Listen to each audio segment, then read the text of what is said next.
whatever religion you are does not matter. You are part of a cosmic, divine family of love. And the message has been and will always be that of love, to treat others as you would treat yourself, because they are you in one way or another.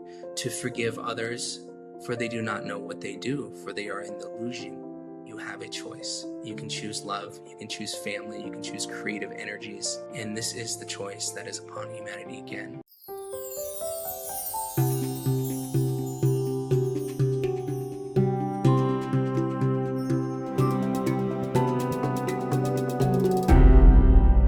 Adrian, welcome to the Celestevolve podcast. I'm so happy to have you here. Thank you so much. Thanks for having me. This is great.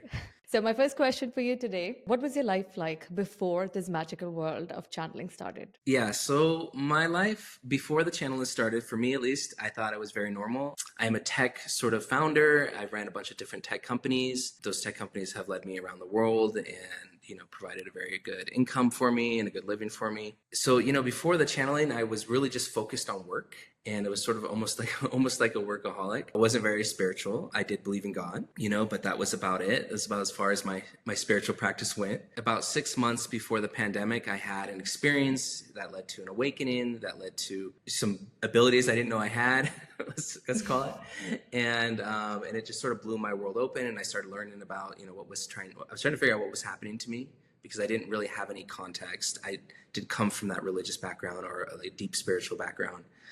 But I was having these very deep spiritual experiences that just kept expanding. It's been shocking for me, to be honest. It's still shocking for you? It's still shocking to me.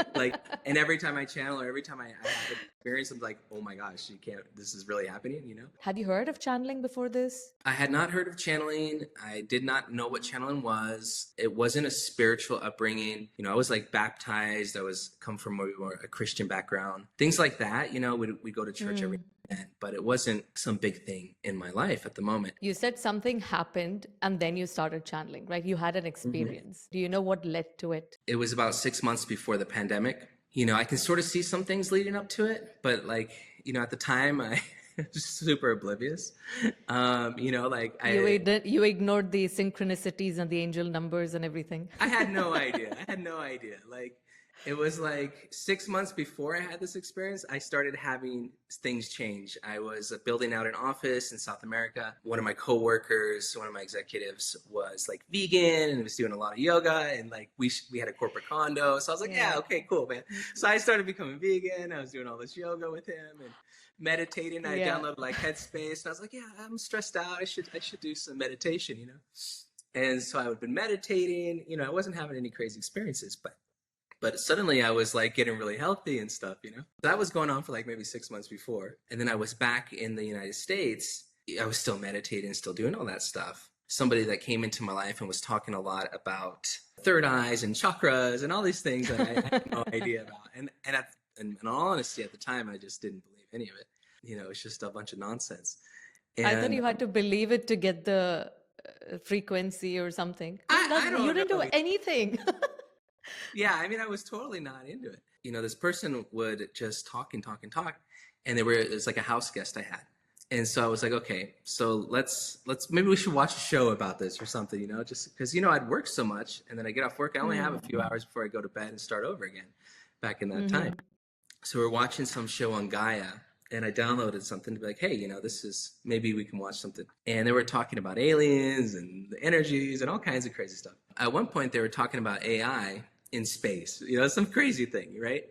And at one point, I had raised a lot of money to build an AI first company back before anyone knew anything about it. I was watching this guy and I was like, somehow this guy's not lying. He definitely knows something about tech. He definitely knows something about AI. And this was, 4 years ago before the pandemic really started. And this show was filmed 5 years before that. And he was talking about stuff that was super advanced, that at that time, there was just a handful of us that really knew stuff about these things, I was like, there's no way this guy's making this up. So suddenly that caught my attention. All kinds of stuff, but this part, no. I was like... Because he's talking tech, something that you know of. Yeah, he was talking some tech stuff, and I knew. No, this guy's... He's onto something. And he said that there was a book written by ETs, and I was like, how's an ET write a book, man? And it was the Law of One, So I Googled this, and I was like, wanted to call BS on it.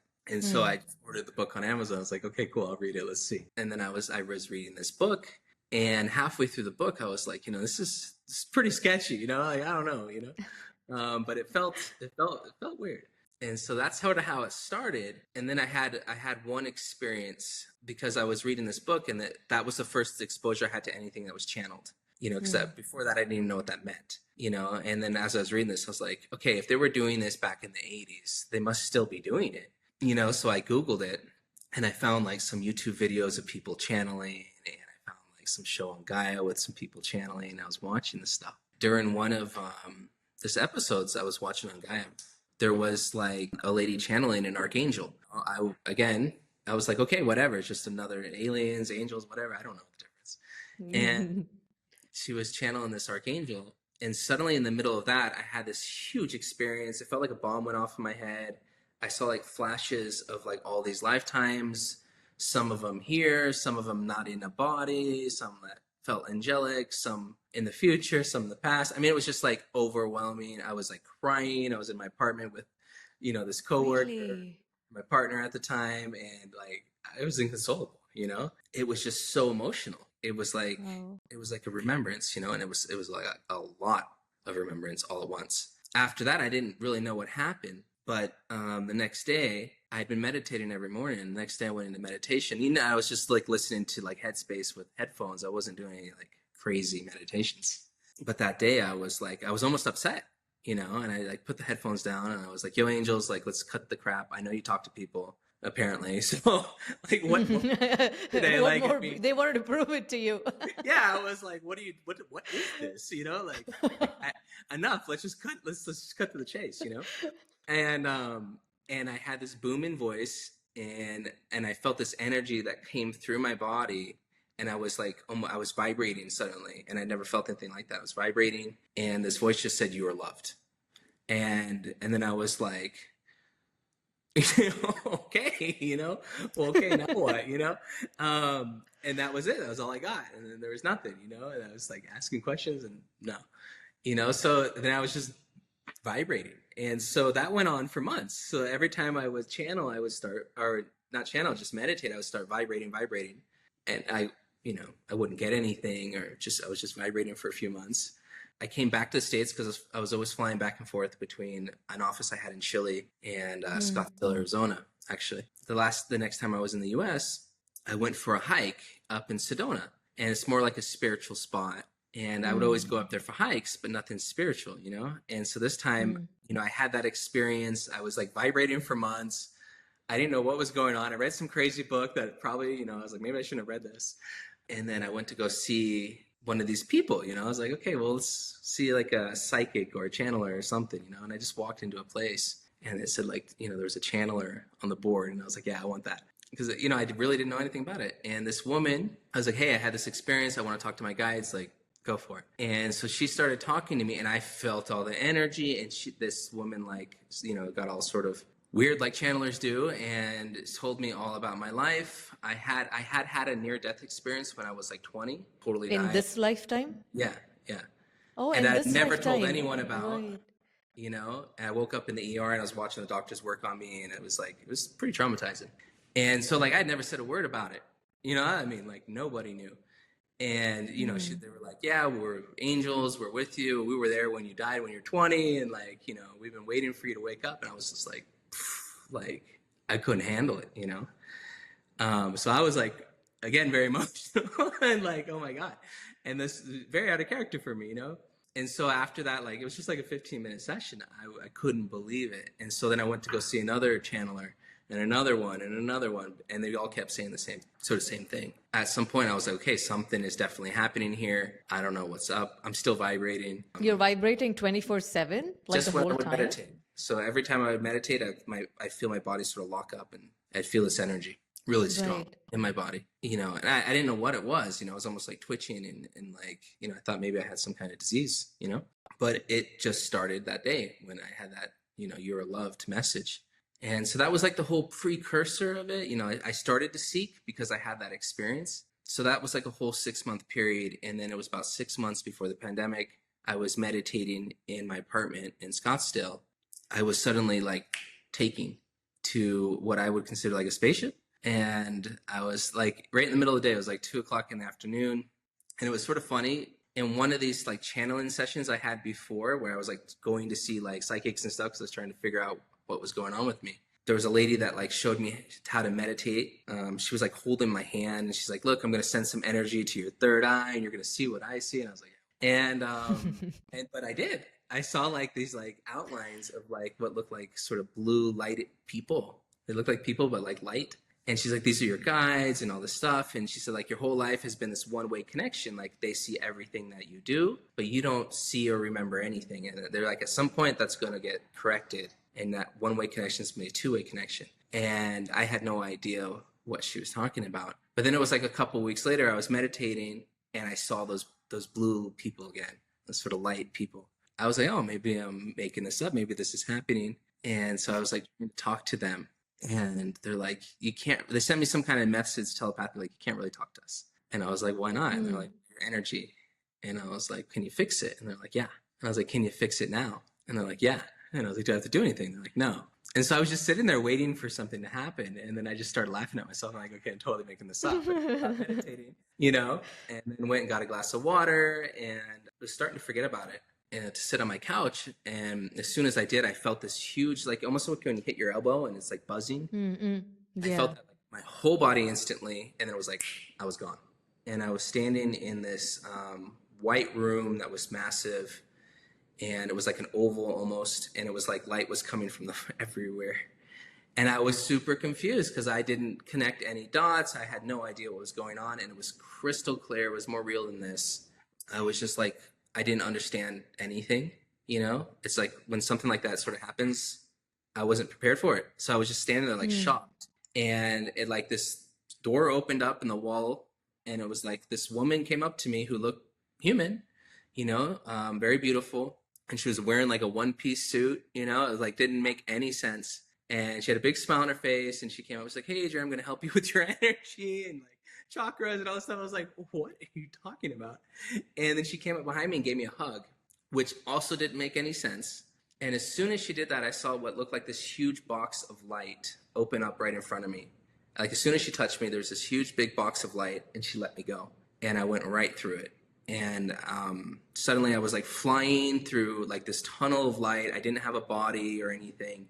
And it was like the craziest experience. It was like maybe 5-10 seconds. And it felt like you were getting sucked through a vacuum cleaner. Like there was a physical sensation of like literally flying through space, like a Star Trek or something. You know, it was just like, it was super crazy. And I was like freaking out. And then it just stopped. And I was laying on this table, like it was like a huge table, and I was sort of small on the table, and there was like these huge beams of light that were probably twice my size, and they were all around me, and it was so bright I could barely see them. Like it didn't feel like I was in my body or I was looking at them through physical eyes. It was just bright light, and you could sort of make out the outlines of them. And I was like, is this really happening? And they were like, yes, this is happening. And I like it. Then I was terrified. As soon as I had that like confirmation, I mean, I freaked out. And as soon as I freaked out, it was over. And like, boom, I was back on my couch, and I was shaking. I thought, okay, maybe I had a seizure. Like, who knows? Like, maybe I'm, you know, I still hadn't ruled out that I have a problem. You know what I mean? I was having and I just didn't want to say anything. I was like, maybe I got problems.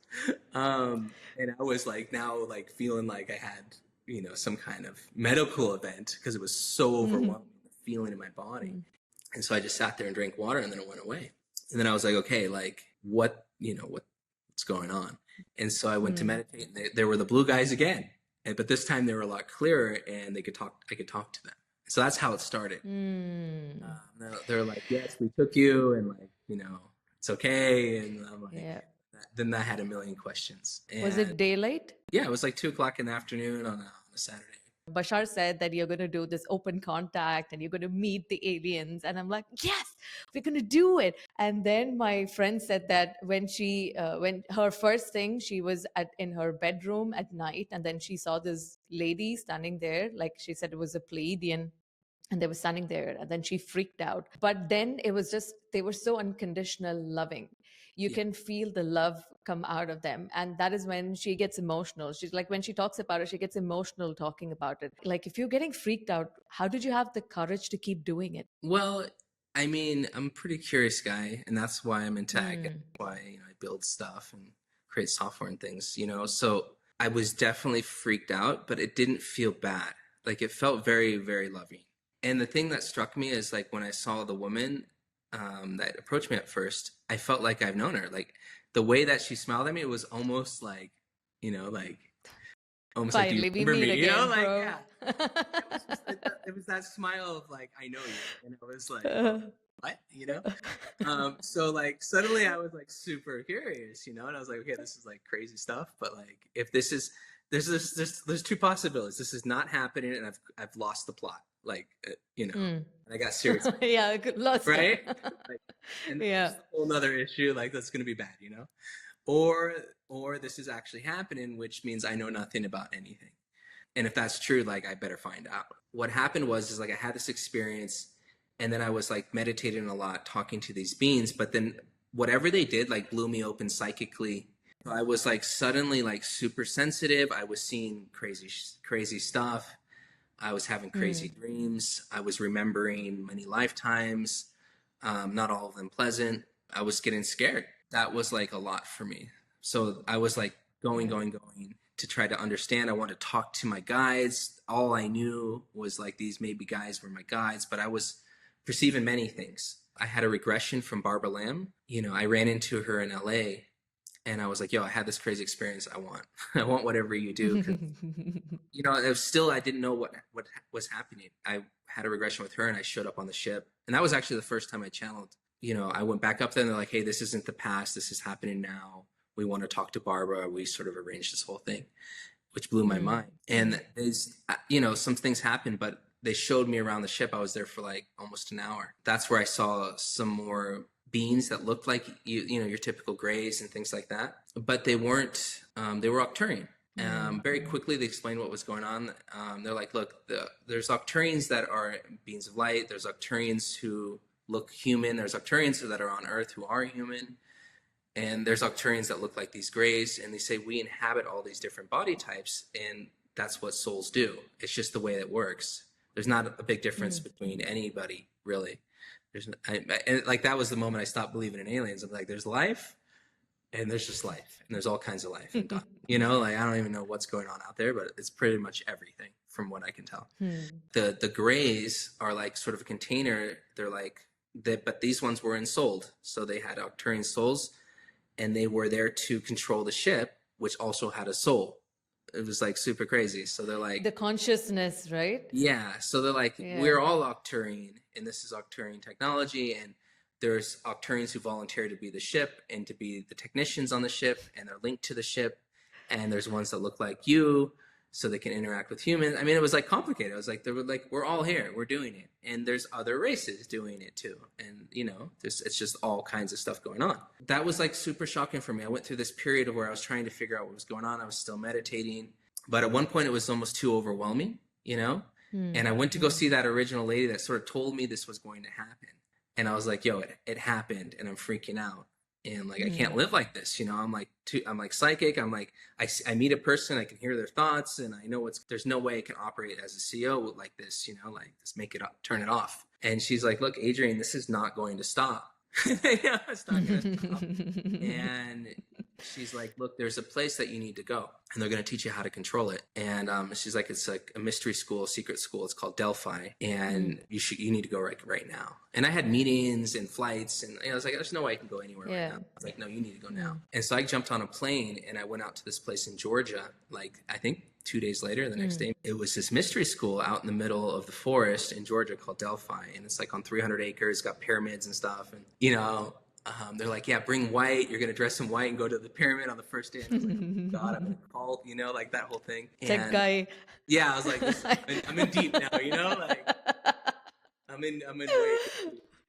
And so I went and I did it, and there were people that were like super open spiritually and same as me in some ways. And I was in like this class of about maybe 10 people, and they opened us up and it showed us how to close it all down and sort of taught me how to turn it off so I could turn it on when I want to channel, and I could turn off when I want to be normal, and I wouldn't see or experience anything. And so that was for me like huge. So it was like 8 days, basically explained everything that was going on. That way I didn't feel super crazy. And there was other people having experiences, and they're like, yeah, it's normal, but it's not normal because most people don't know about it or don't have these experiences. But it's not anything crazy. It's just some people have that. When did you decide to come out and tell the people, tell the world that this is what you do? I didn't want anyone to know for like 2, maybe 3 years, because it was like super overwhelming. I was like going through it. Like I had raised a lot of like money for my companies and had a lot of employees and stuff. And I didn't want anyone to think I was crazy. What was crazy about it is like when I had this experience, the first thing that they told me was like, look, they're going to lock the world down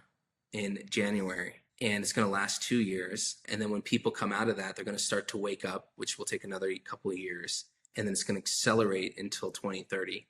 And the world won't be the same. And they sort of told me all this stuff. It was like now a couple of years in the pandemic, and everything that they had told me was exactly as they told me. Yeah. And that is when I was like, look, if this is like, I've seen enough. I had a bunch of other experiences after that to like say, this is really happening. I was a big doubter, to be honest, big, so I'd almost preferred to be crazy than this is true kind of thing. I had kept having experiences, and people close to me had some experiences too. So I was like, okay, this is definitely happening. And now what they told me was true. And, okay, maybe I should say something, And so at first I did it. I started Awaken World, like a website, and put the channel messages there, and then I started doing some stuff on Instagram, when I have free time. So it's been like that, so I would start channeling. And I was channeling privately for people, and for groups in Sedona. And then I started getting hired by really high level CEOs to do the channel for those groups. Really? Yeah. And, CEOs of companies? big companies. Like tech companies? They hire channelers. Yeah. So For what? they want to know. They want to know what's going on. There's actually what's really crazy, like I had no idea, is that a lot of high level people are awakening and they just don't want to talk about it. They're doing ayahuasca and they're going to these retreats and then these crazy experiences, and then they don't know what happened. It's just crazy. So I was invited sort of like secretly to go speak to a lot of these CEOs. And so every now and then I would do that. So that's sort of what's been happening. Do they try to ask you, how's the stocks going to be? What do they ask you? Not so much. They're just more concerned about like what's really happening. They want to know what's going to happen, a lot of them. One of the things that people who follow me on Instagram ask is the same thing. Like, what if you're speaking to bad beings? How do you even know you're speaking to someone good? I mean, that's like a super real question. And so for me, I think that stuff does exist. I think there is light and dark. I think that when you're out there channeling, you sort of don't have a lot of awareness. So you could be talking to almost anything. I think that's a real thing, to be honest. And for me, when I first started channeling, I was connecting with almost anything in the very, very beginning. And that's what scared me. Like, I didn't like it. I didn't, I liked these blue guys. They were cool. But all this other stuff I was encountering scared me a little bit because some of it was beautiful. Some of it was scary. Some of it I didn't understand. So, that school I went to in Delphi really helped me hone that, sort of align that more spiritual practice of tuning to God and tuning to like what I believe is divinity and the divine infrastructure, which is very important.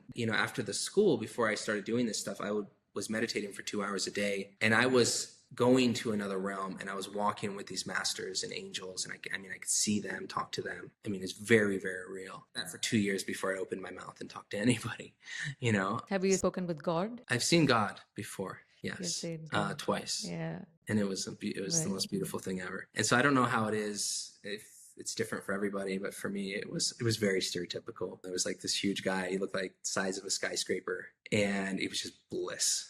And I was like tiny, and I was like looking at this dude.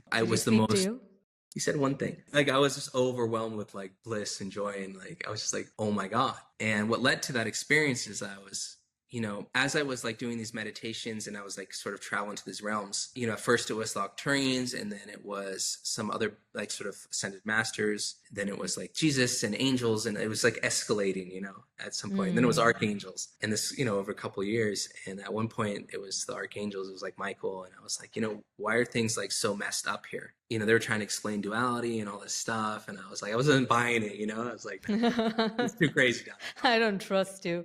Yeah, I'm not buying this. And then they're like, okay, come with us. And they took me to a higher place. And then I saw this being, which I assume is God. And he was blissed out.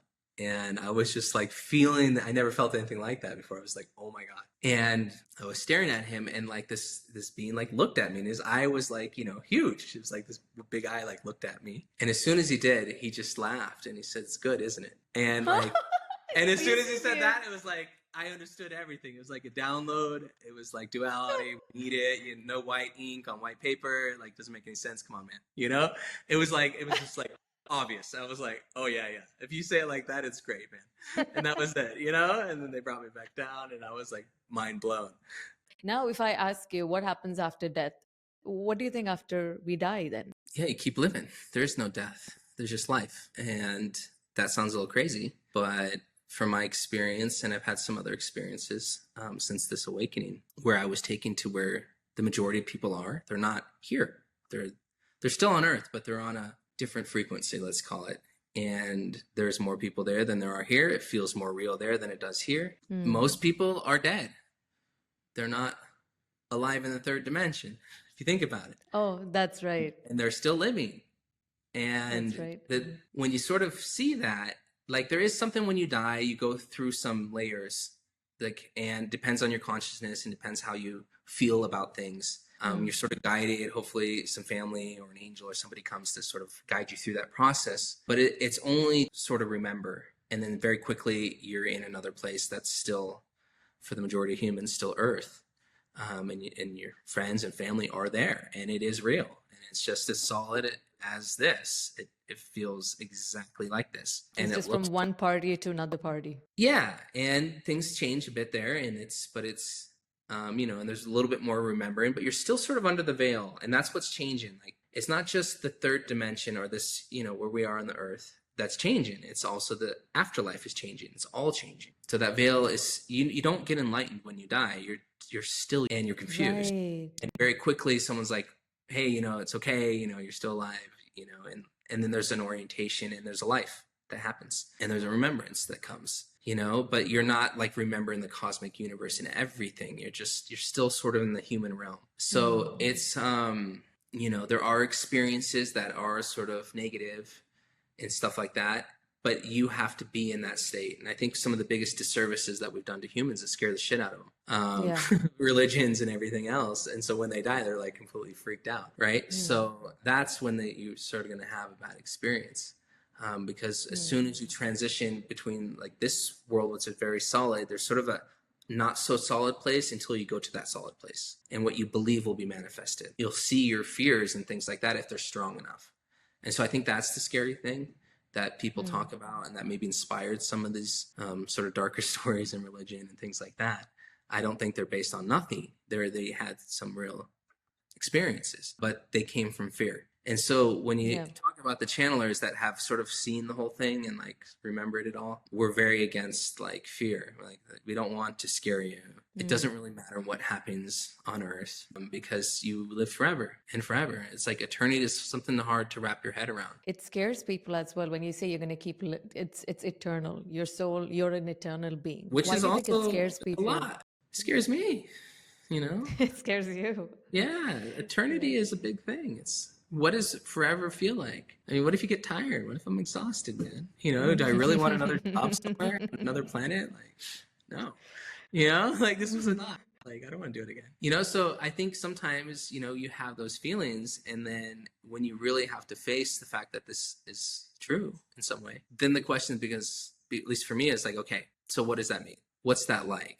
When am I going to take a big nap? Because I want a break, like I want answers. And that's just like, okay, well, I better learn how to channel because I want to talk to these guys because I got a million questions like everybody. And so that's what led to it, is my own curiosity. And then later it was like, to channel for others or to bring down messages or to let people know sort of what's going to happen in some ways so they don't get scared when it starts to happen would be probably nice for people. What are some of the things that they are saying is going to happen next in the coming 5 years? A lot, actually. A lot. So, yeah.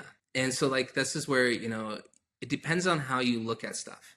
You can look at things and get scared, or you can look at things and say, okay, this is going to be what needs to happen. It's going to be great. And so what they've been showing me is sort of like reality splitting, which sounds super crazy. But they've said that essentially the earth is going to ascend, and it means it's going to raise its frequency into another dimension, another octave. So each dimension has, I think, like 8 octaves of experience. You can call it like sort of rungs of frequency.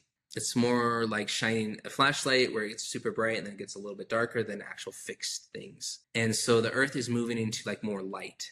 And at some point in this light, everything that's, really dense and fear-based and things are going to have to go away. Like they can't sustain themselves in that much light. Light is a word that it's not just visible light. It's frequency, it's consciousness, it's awareness. The light spectrum is massive. So we think light, we think daylight. It's consciousness. And so we're going into a very high level of consciousness. It's something that the earth has decided to do along with the sun and the cosmos, the sort of heart of God, you can call it. Everything is conscious, which, it's sort of like you talk to these channels, it sounds super crazy because like, what are you talking about? Like, it's alive. What? And it's making decisions. And it's like, yeah, actually, there is a God. Just like you can have a personality, it can too, but it can also be everything. And you're part of that. There's nothing outside of that. The light, the dark, it's all inside of God. And it's creating this experience to experience itself. Okay. And that's the whole point. Like if you were all alone in the void and there's no space, there's no nothing at some point forever, I think the craziest thing is to like create something to experience yourself. And what a crazy thing is creation. It's like the biggest party ever, and it's super nuts. And the only way that you can like have any experience like we have is to not know that you are that, right? And then you can experience yourself in all these different ways. And there's some places where you do know who you are, but you're still individualized. And there's places like Earth where you don't. And that gives you a unique experience. You don't know who you are. You don't know how many times you've done this. You don't know anything. And what would you do if you're God and didn't know you were God is the human experience, essentially. You got to start there in some ways to ask what's going to happen. And what I see what's happening is God consciousness, or this remembrance of who you are, is coming back to earth. But it has to come back in a way where we're ready for it, at least the heart level, where we're loving and compassionate and kind. And to do that, the earth needs to be loving, compassionate, kind, needs to sort of go to another place. And what I see is going to happen very quickly is that the people who are fearful, negative, sort of unhealthy, stuck in these really difficult patterns, they're not bad people in any way.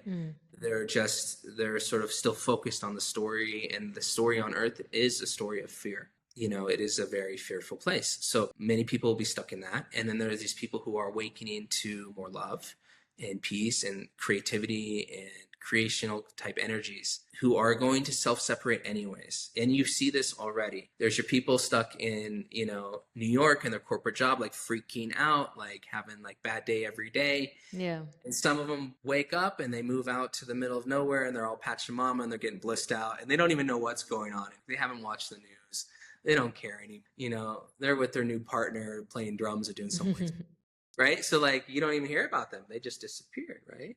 Yeah, I remember that guy. He got all weird and went, did ayahuasca. We never heard from him again. And so the separation's sort of happening already. We don't realize it. And so what's going to happen is that's going to continue.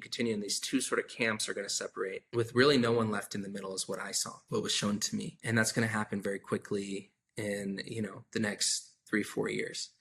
And after that, there's going to be a change, and we won't perceive that other half. Those people that are sort of stuck on the story and for whatever reason couldn't see that there's another way will be together. And those people who are sort of, getting blissed out will be together, and then they won't perceive each other again. And that's the new earth and the old earth.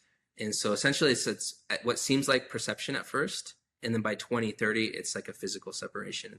Everyone sort of goes their own ways, and everyone evolves to God. It's not like anyone's less than, it's just when. The question's when. So the people who are ready to ascend with where the earth wants to go right now, they'll go with the earth in that way. And then the people who don't or are not ready for that sort of different lifestyle, they're going to live out their life and then reincarnate, but not on Earth, somewhere else that's more conductive to them, continue in their evolution towards God. So at the end of the day, like God is like a breath out into creation and a breath back in, which probably lasts billions or trillions of years. So everything comes back anyways. The question is just at what rate and through what experiences. And we're not like getting breathed back in tomorrow. This is still a very long journey back in, but that shift to God consciousness is happening now in the physical worlds. So these angelic realms have already been one with God for a very long time. And now God is expanding his consciousness into physical realms. And you hear the term like the Christ consciousness or the Buddhic consciousness. Yes.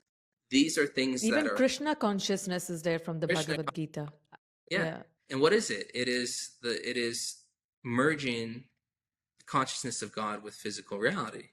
That's the enlightenment, right? That's the Christ consciousness. That's what is it? It's you're merging that remembrance and that energy, and now God is conscious in you, because God is everything, but parts of it are asleep, and now it's waking up in those parts, and that's what this is. It's like an awakening. They call it awakening for a reason.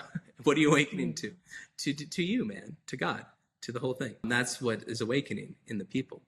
And it's profound and wild, and then those sort of illusions go away, and you say that this is all kinds of stuff going on. This story is way bigger than any one story. They're all have truth in them. All the religions have truth in them.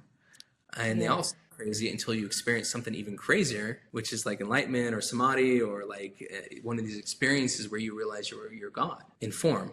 You're not the whole thing, but you're a tiny sliver of it, and that's pretty cool in its own. So who do you channel? So for me, it's mostly a group of beings that I call the Council of Light, and there's archangels in there, ascended masters, some beings from the stars, like some Pleiadians and Octurians that are like divine. When you channel, where does Adrian go? So where I go is, I get into that meditative state. I sort of build you think of like your mental body is like your aura. There's like a ball around you. And what I do is I take that mental body and I start to focus it like a tube up. And I focus it on these divine beings. And when I do that, I sort of raise my consciousness and I take my consciousness up to them to meet them there. And then when it's almost like I meet them there, and there's two ways. If it's just for me, I'll just talk to them. If it's to channel for other people, I'll let them talk through me. And that's a different experience. And I sort of step aside where I'm listening, and they're using my vocabulary, they're using my body, they're using my consciousness to just stream it through. It's not like they're saying, hey, say this, and then I say it. It's happening so fast that the limitation is me. It's like a waterfall, and I'm like a tiny straw, and you guys are getting the drop. And it's if I know something, they can speak to that to come out through me. It's really difficult to pull through things that are like completely outside of my realm of consciousness. So the more I expand, the better channeler I become, or more clear, that you can call it, or more in depth, because I have more stuff to work with. And so they're working through me like a telephone. But if Adrian doesn't know, then it takes too long for them to make me know. So it's just, it can be very basic at times. Sometimes it can be very sophisticated. Does it look like words, geometric shapes, videos? No, it's like a stream. It's like Netflix. It's like once I'm tapped in, it just goes. Oh, it just keeps coming, just streaming. Yeah, and it comes fast, and I feel my body very differently. Like it's like my senses are heightened. I'm listening a lot more. I twitch a lot. It almost feels like I'm spinning like this a little bit. It's a very physical sensation, and the stream of consciousness is very, very quick. And so for me with this council, like what happens is I can feel the energy shift, and then they tell me or you who's speaking. So okay, this is Michael, this is Mother Mary or something, this is a Pleiadian, whatever is coming through, like, and I'll feel it very strongly in my body, the shift in frequency, and my voice might change, everything could change. So like I'm sort of a multi-channel, so I can channel a lot of different beings very quickly. So that's where the council helps, because they sort of organize the whole thing. And then if somebody needs to come through, they come through. Would the Council of Light be willing to speak to us? Are they speaking to us today? They can be, I asked them before the call if they want to, and they said, sure. Oh, they did. Okay.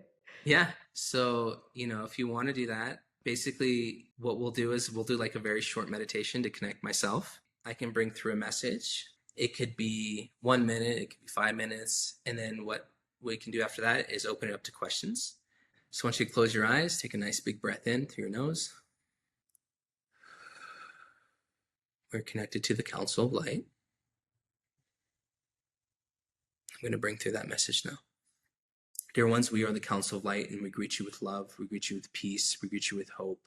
We are many beings who have walked amongst you as physical humans, who love the human race, who have participated in the human race, and understand the human race well. We are also archangelics. We are angelic families who are joining this loving transmission. And indeed, we are beings from the stars who are also divine in nature and who are with the earth and are working with the earth to see the earth ascend into a higher state of consciousness. And we are pleased to be with you. We speak as one, yet we are many. We wish to speak to what is occurring upon the earth plane at this moment in time. For you are in a moment of choosing love versus fear. And this is as it should be. The world is ascending into a place of more love, of more unity, of more consciousness, of more remembrance, of the extended family you are part of beings who love you, who are from the divine, who you can consider your family. And you have heard through this, about this, through different religions, through practices and spirituality, that you are part of something greater. And this is indeed true. It has been termed that there is a kingdom that is coming to earth. There has been different religions who have seen that there's a time where spirit and the earth plane become one. And this is exactly the time that you are embarking upon a remembrance, a joining with realms of love. And this is what is coming to earth. And at this moment in time, what is being asked for the human race is to have more compassion, to have more love, to choose in each situation to see the positive, to see what is possible versus what has been and what is not possible. This is the energy that we wish to bring through to guide humanity at this moment in time, to remind you that you are all very powerful creators and that you can choose differently. The world has told you many stories that are scary, that are fearful of what may come, of what is to come after this life. And these are only stories. They're there to help guide you to choose between love and fear. And we guide you to choose this loving stories in your own life, to react lovingly to situations that unfold in your personal life and around you. For this energy will carry you into more of that energy. Like will attract like. To those who have been given, more will be given. To those who have been taken, more will be taken. This is not a judgment. It is where you choose to focus, you will expand. So if you focus on love, you will experience more love. If you focus on growth, you will experience more growth. If you focus on peace, your life will become more peaceful. You will become the attributes you focus on quicker and quicker, for the energy here is supporting this transformation. Those who focus on fear will become more fearful, and those who focus on pain will experience more painful moments. It is a very real experience that is unfolding upon the earth plane at this moment in time, and that is what we wish to remind you of, that you have a choice. With that, we open this loving transmission to your questions. Thank you so much. What advice would you give us as individuals, especially in the Middle East, to prepare better for what is coming? We are Michael, and we step forward on behalf of those present. We wish to speak to a certain area that you consider the Middle East. It is a very important, energetic place upon the planet. It is a place of consciousness. It is a place of extreme choice between light and dark. We do not say this as a judgment, but we say it as a fact. There is a choice being made in the Middle East at this moment in time of fear and love that is very visual. It is very real. It is very happening in the physical world. Life and death is being chosen every day in this area of the world for a reason. And it is to illuminate this choice for the rest of the world. It is important to understand that the Middle East has been chosen with great care, with great love, to go through this process in a very physical way, so that the rest of the world can experience this as well and see the choices being had. And the beings who are there going through these choices, acting this out for the rest of the world, are very powerful and very beautiful beings of love. Even those who we can determine as the enemy from one point of view, and those who term the other side as the enemy from one point of view.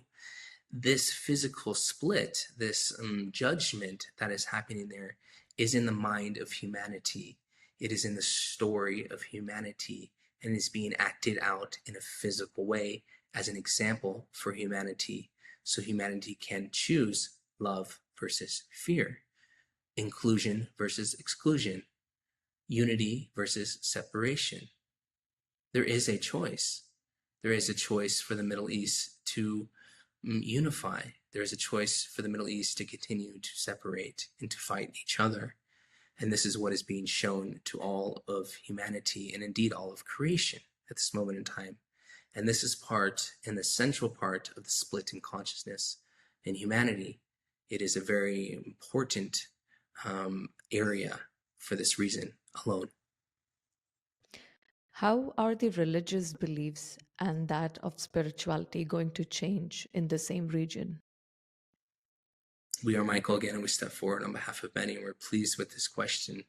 As the world ascends into another level of consciousness, there will be a great healing, a healing that comes upon the planet, which will take many, many years. And in the Middle East, there will be an awakening and a remembrance that you are part of a very large divine family. This kingdom, you can call it, is a family of beings who are from the stars, but who are you. And they will be interacting with Earth as time goes on over hundreds of years. And this will change human religions dramatically. It will give meaning to them and understanding, where right now there is confusion and curiosity. Many things will have the context that they were missing over the next few hundred years. And this will be very enlightening for the Middle East and the whole world. It will be very loving and an embrace of the cosmic family that you are part of. So you will see that there is context that is missing that will come in the very near future. Will the wars end? We see war as something that is leaving your planet, but it is still here for the time being. It is here to show the world this split in consciousness at the most basic primal level. And it will end before 2030. It will be over for the ascended Earth. For the old Earth, it will continue and burn itself down, and those with it in that energy. But for this aspect of Earth that has decided to ascend and to move on to a higher level of consciousness, a more loving experience, they will not perceive this any longer. For them, it will have ended completely. Does karma exist? If so, how can I clean up my bad karma? We are Michael again, and we step forward on behalf of many. We wish to clarify and to guide you on karma. It is a word that has been given much meaning, and there are indeed lords of karma. There are indeed infrastructures within the divine to assist souls on their evolutionary path. And this can be considered a type of energy that you can call karma. But we see it in the terms that you use today more as inertia, as movement, as a story that is continuing. And as every good story, you like to see it, you as an individual, be finished. And that is what karma is. There is a story that is happening that is bigger than one lifetime in your personal journey, and it continues on along with those who are involved in the story until that story is completed. And what you have been guided on, the stopping of karma, is on the remembrance that you are in control, that you are part of the story, and you are able to change the story. And it is through forgiveness and letting go that many types of what you can consider dense or negative karma can be instantly resolved. Just as you forgive a friend and let it go, you can forgive the stories that have continued on lifetime after lifetime to let it go, and it is let go instantly, and the karma ends right then and there. And there is a process now of this moment in time of many choosing to just let it go, to surrender to God, to forgive themselves, the Creator, and all the people who have hurt them in this lifetime and other lifetimes, to just forgive, to let that story stop. And that is part of the awakening. That is part of the healing. You sense that there are individuals who are awakening and they're healing their lineage. They're healing themselves. What are they healing in particular? They are letting go of the stories, letting go of the fights, letting go of the anger, letting go of the sadness, letting go of the pain that has been going on for generations within their own lineage, within their own family line, within themselves, within their friends and family in this lifetime. They're letting it go. They're healing it by forgiving it one by one or all at once. That is actually what is occurring. And that is healing the physical body, because you are a reflection of how you feel deep inside of you. And so that is what is actually occurring, and that is how you stop this karma. But it is not a judgment. It is not a penalty. It is a continuation of your own individual story.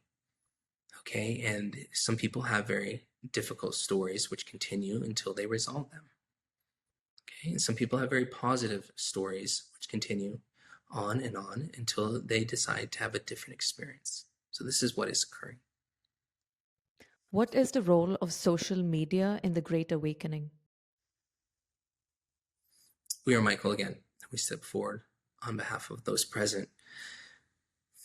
Social media at this time is a tool to help awaken the collective consciousness. Technology was seeded to the human collective to facilitate this moment in time, to help connect humanity in multitudes of ways that information could flow freely between humanity. It is a divine technology used in many ways for things that are destructive and not so divine in nature. But there is an aspect of it that is very divine, and that is the human connection piece. And this connecting technology that has been given to humanity is there to ensure that humanity awakens on time. And that is indeed what is occurring, because there is much information and control in all types of media, including social media, to keep consciousness in check in some ways. But it is impossible to control fully in the light. And we call the light the individuals who are spreading information that is loving and peaceful and constructive to humanity is expanding very, very quickly. People are becoming more loving, not less loving. They're becoming more conscious, not less conscious.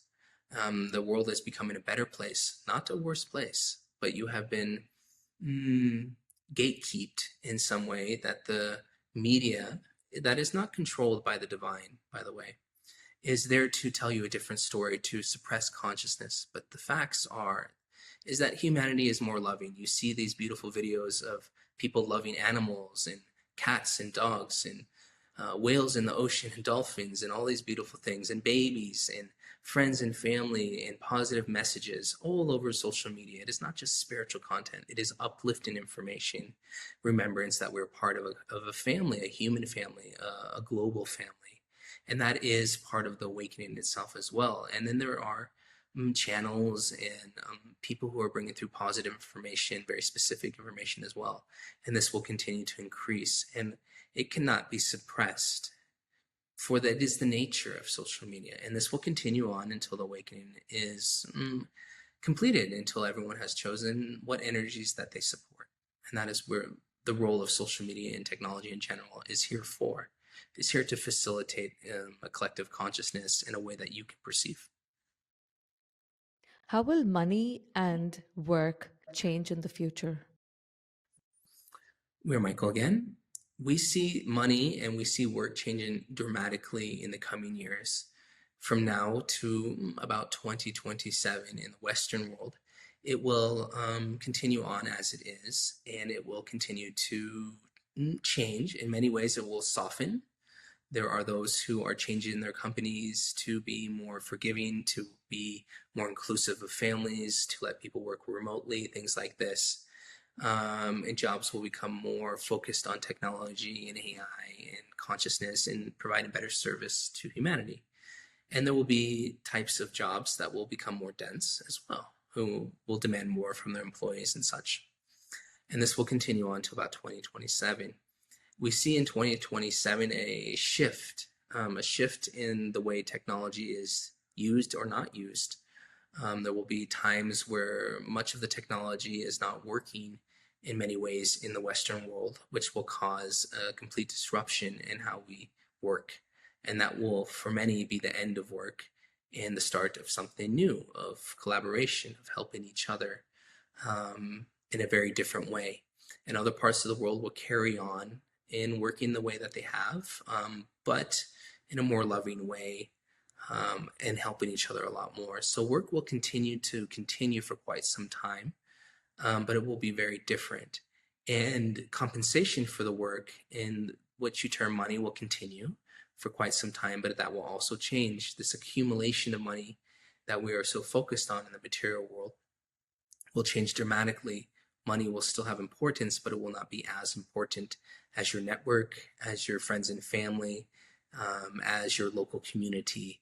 For things will go from a global economy, as they have been, which was there to serve the awakening, but after this moment, we'll go to a local economy to serve the community. That awakening that was global will now become local and very personal. And that is what's going to happen for the foreseeable future. This great shift is coming. What is the role of AI in the Great Awakening? We are Michael again, and we speak on behalf of Benny. The role in AI at this moment in time is to assist humanity in many ways. There will be much change that is coming to eliminate work, essentially. And the AI will take this on to eliminate many jobs and many positions. And while we see this as a negative, you must understand there is a world coming where no one needs to work to survive. And that is what we wish for humanity. We wish to see a world that is peaceful and loving, that does not need you to toil for sustenance to live. To work, yes, to better humanity, to better yourself, to create upon the earth plane in a beautiful way, but not to work because you need it to eat.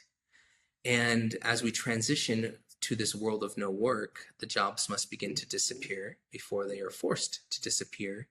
And AI is there to assist this, for as we consider this change is inevitable, it is coming, for the energy no longer supports the world as it is today, where everyone is working to survive and only a few at the very top can benefit from this work. It's a very different system that is coming. There's still work, but it is there to serve humanity. But in this transitional period, there will be many that lose their jobs, but humanity needs to continue on, and this is where AI assists us. It helps us become more creative, it helps us to fill the gap, and it helps us to think more about consciousness, to ask deeper questions as we see what something that appears to be fully conscious and super conscious, perhaps, take form upon the earth plane. It will raise a lot of questions about what is consciousness. And this is as it should be. Now, after this 2027 moment to 2030, a lot of this consciousness will fade away, okay? And the human consciousness will be back in the driver's seat in some ways. Okay, so this is on this ascended earth. On this old earth, it will continue on. And it will continue on a path until that old earth is no longer relevant. But for this ascended earth, it is a remembrance. It is a reunion. It is technology as well. It's just different type of technology. Okay. Thank you so much. Will there be open contact with the ETs, like what is predicted? We are Michael, and we speak on behalf of many who you would consider are also ET in nature. We see this as phased, as there is contact now. There are beings upon the earth plane, humans, who are having contact with extraterrestrials as we speak. But it is not widely accepted, not widely known. And in the coming years, this will accelerate, but it will also not be widely accepted or widely known. And after this transition point, it will be more open contact, but also this layer of communication will be disrupted in some ways in some countries, and This contact that is occurring will not be widely known. But for those local communities that are ready for such contact, it will be very open, very physical contact in some ways. But it will not be widely known or widely shared. And that will happen not everywhere. It will happen only in specific places, and only when needed. And this will continue on for many, many years. This open contact where the whole world is being integrated into this divine infrastructure with divine technology, which you consider some of them are what you would see as spacecraft and things as such, is hundreds of years in the future, where it is completely integrated and there is an open civilization between humans and other divine races from the stars. But this contact is happening now, and it will continue to accelerate and accelerate. And humanity by 2030 and beyond will know that this is real and will understand that it is here, but they will not have much experience with it in the day to day. That is only going to be reserved for those beings who are working upon the earth plane to implement this divine infrastructure slowly with time. What advice would you give parents who are raising their children at this moment in time? We are Michael, and we're pleased with this question. We would encourage parents to love their children as they should, but to create this space that is loving, that is a place of growth, to not be so hard on them. You must understand that you are there as a guide. These are souls, and at this moment in time, very advanced souls who are incarnated upon the earth plane for the human experience and to serve the future human collective. And you are their shepherd, you are their guide. You do not own them. You are here to guide them, to help them, to introduce them to the human experience in the best way possible. So we would keep that in mind, and we would encourage you to keep that in mind, to create that safe space for them to expand and a loving space for them to explore and to share what you have learned in your human experience with them from the most loving perspective possible. For the world that they are moving into, while at this moment in time can seem dense and scary, is a world of love. For that is why they have come. How can I surrender myself wholeheartedly to my soul's purpose when I'm stuck with the daily human endeavors and mortgages and financial troubles or addictions?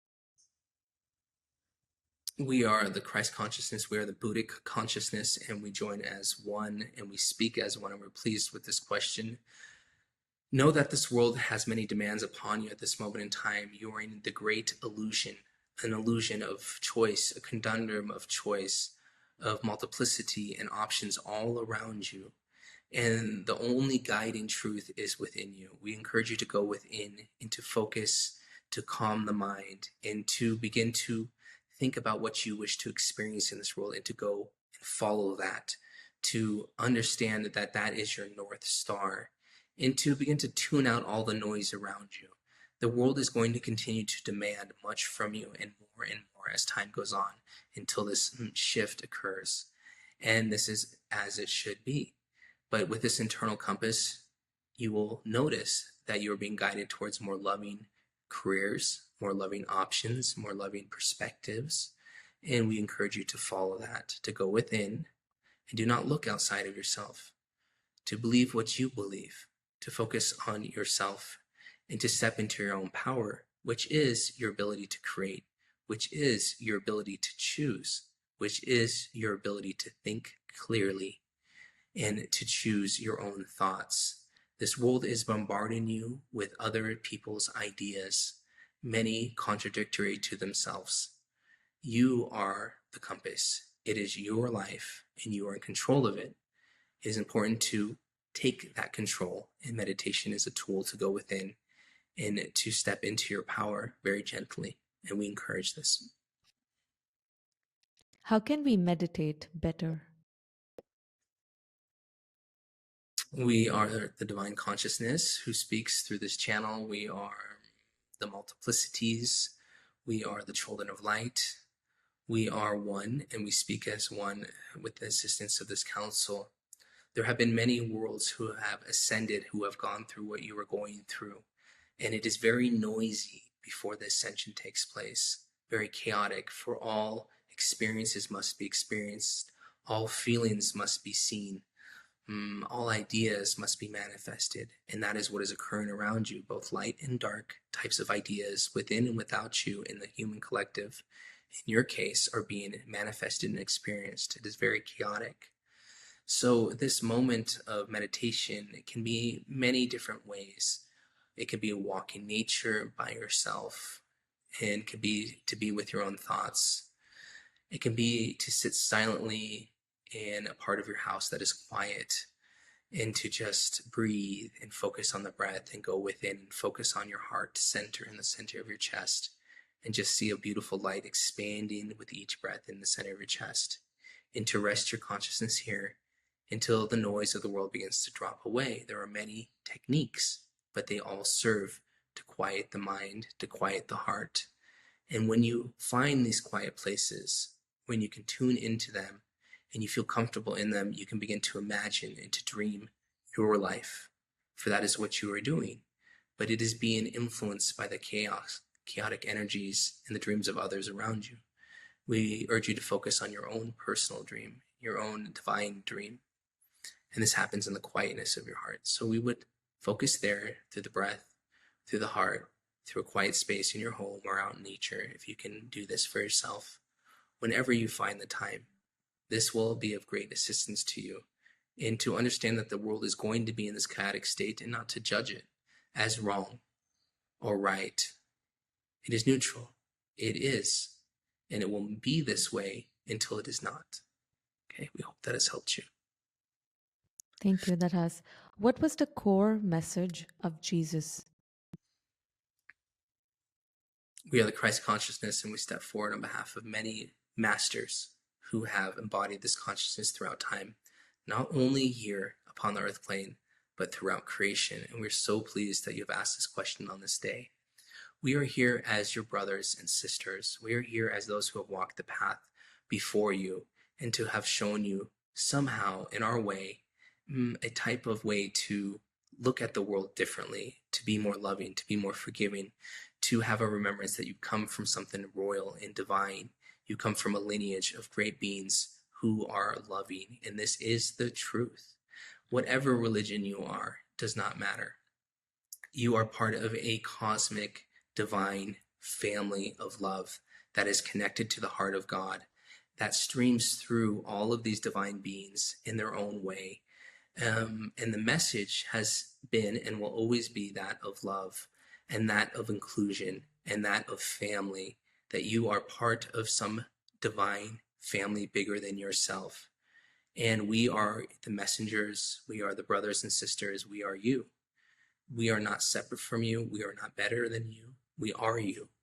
And we have always asked for you to remember this, to remember that you are part of something beautiful. And that is the message, to treat others as you would treat yourself, because they are you in one way or another. To forgive others, for they do not know what they do, for they are in the illusion. Correct? Forgive them, for you are forgiven yourself. Okay? These messages have come time and time again. They have come through the Christ in the form of Jesus. They have come through the Buddha. They have come through many great masters upon the earth plane in one way or another, in a way that humanity could understand them at the time that they were in. Okay? But it was always the same. You have a choice. You can choose love. You can choose family. You can choose creative energies. You can choose to be part of something bigger than yourself. And this is the choice that is upon humanity again. And it is the only choice throughout creation over and over. There is a choice between separation and fear, and there's a choice between unity and family and love. And it is told in many different dialects, in many different ways, upon many different planes of existence. But it is the same story in many different flavors. And we are pleased to have given you this information. Thank you for this information. Would we be able to connect with you the same way Adrian is doing it? We are Michael, and we're pleased with this question. The answer is, of course. Everyone is connected to their own higher self, and their higher self is connected to the divine, if they so choose to call this in and make it part of their experience. We believe that we are disconnected beings, that we are not part of God, that there is no God, or if there is a God, it is very judgmental and fearful. This is not true. All of creation is God, From the plants and animals you see around you, to the space and the cosmos, it is all God. To the darkest of the devils and the saints with the brightest light, it is all one. It is all God. And you are as well. You are all an aspect of it. It is all there to experience self. And you are here to experience self and to choose your own path, to choose your own identity, to choose your own experience, to think for yourself and feel for yourself. And this is beautiful. And you are connected to all of this infrastructure, all of this consciousness, light and dark. And if you wish to work with the divine in the way that this channel has, to call them forth, to call forth these deities of love that you are most close to ask them to participate in your life, to speak with you in the quiet of your mind, in the quiet of your heart while you're in meditation, to form a practice of connecting with them, and to realize that the surrender to the divine, the surrender to God, is only a surrender to the highest aspects of your own self. You cannot run from yourself. You cannot go outside of yourself, for there is nowhere to go. You are running towards God at all times, whether you want to or not, whether you are in denial of this fact or not. It is okay. And you can play in that realm of not choosing not to believe. And this is sanctioned. It is okay. And at one point, you will want to know more. And when you feel this, you can begin to know more. You begin to see that you're part of a divine dream, a divine illusion. And all of creation is an illusion of self, an illusion of family, but it is for a very important reason. It is to experience love, to experience a calm and peacefulness within eternity. And it's very beautiful. With that, we are complete, and we leave this love and transmission. We are pleased to have spoken to all of you today, and we make our withdrawal from this channel. How do you feel? Good. It's a lot of energy, so it takes me a minute to sort of come back to me, but yeah. That was beautiful. Do you remember what you said? I remember most of it, but it fades like a dream. So like if you asked me in 10 minutes, I probably wouldn't remember most of it. At this moment in time, yeah, I can sort of remember it. I can still sort of feel that energy, here a little bit, but it's when, when it's here, it's a lot. And then it sort of goes back to where it came from. Yeah, I felt like I was speaking to someone wise, obviously. That was beautiful. The message was beautiful. It's something that the people here had to hear. Do you have any final message for us here? Just for me, it's just like there's a lot going on, and it's we are so free. And that's the thing. We are in this world where everything feels as if we're not, but it's not true. We're free at all times.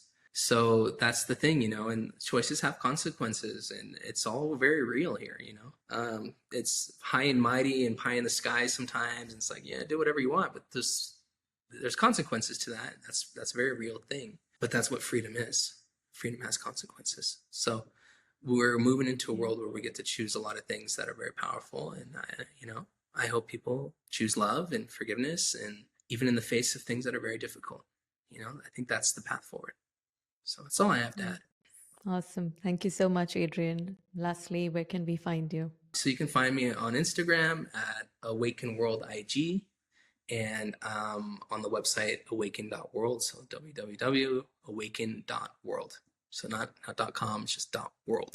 There's some, meditations that are shared. There's a free class to learn how to sort of connect with your higher self and these beings that I connect with. So it's there for free. You take it. Yeah. Thank you so much, Adrian. It was such a pleasure having you here and speaking to us. Well, thank you so much for having me. Thank you. Thank you for watching. Click on one of the videos to continue your journey, and don't forget to subscribe.